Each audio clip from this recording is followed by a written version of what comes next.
Hi everyone, Alexander here from A-Navigator. Every week, we publish our Amazon Digest for brand owners, e-commerce leads, and marketing teams working with Amazon. The goal is to ignore the daily noise and focus on what really changed. Week 7 is a big one. AI, infrastructure, content scoring, and more automation inside ads. Let's go through it. Amazon is investing $200 billion into infrastructure. While many focused on the stock reaction, the real impact is what this means for sellers. AWS grew by 24% last quarter, and Amazon is developing its own chips. That computing power supports more than cloud services, it also strengthened the advertising system. The same infrastructure runs PPC algorithm, bids, logic, and campaign data processing. More computing capacity means better targeting, faster optimization, and deeper automation. It also means rising competition and expanding ad inventory. For sellers, the ad environment is becoming more sophisticated and more demanding. Strong strategy and disciplined execution will matter even more. Amazon introduced a new quality analysis tool for A+ content. It reviews your modules and compares them with other listings in your category. You can now see where your content underperforms, weaker visuals, unclear benefits, and missing elements. Instead of guessing, sellers can identify gaps and improve step by step. If you have access, review it regularly and adjust based on the feedback. A+ content directly affects conversion and should be managed as part of your core sales strategy. Amazon updated its flat file templates back in 2024 and the transition period is about to end. Until now, sellers could still upload older templates without issues because both systems were running in parallel. That window closes at the end of February 2026. After that, outdated templates will no longer upload. The new templates include changes in required attributes, variation themes, and Amazon Business offer structure. Sellers using automation or large catalogs should review the new files in advance. If you haven't downloaded the updated template yet, now is the time to compare it with your current structure and prepare for the switch. This is mostly operational, but it can impact live listings if ignored.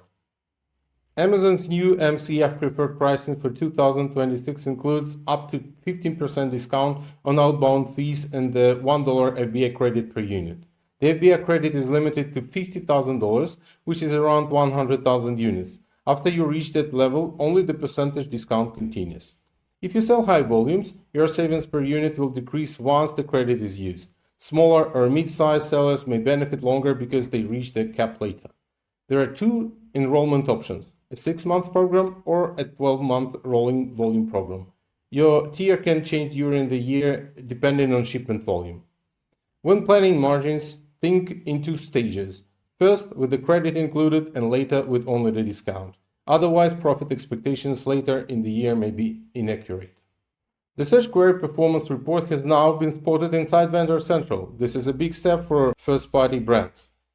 If fully rolled out, vendors will gain direct access to query-level performance data similar to what Seller Central users already have.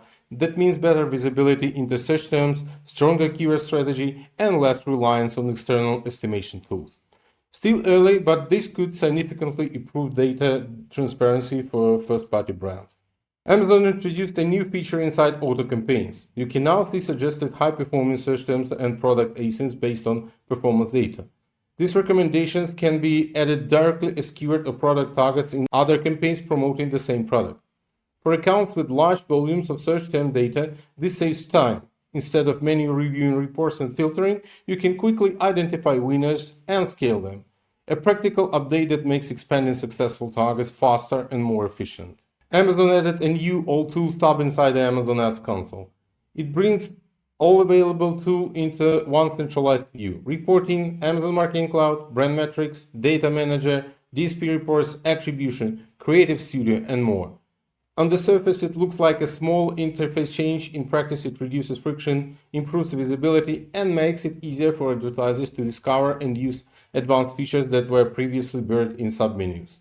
A simple update, but one that can increase adoption of underused tools across accounts.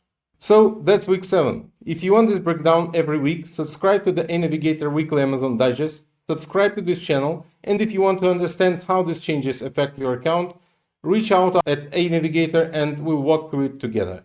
Thanks for watching and see you next week.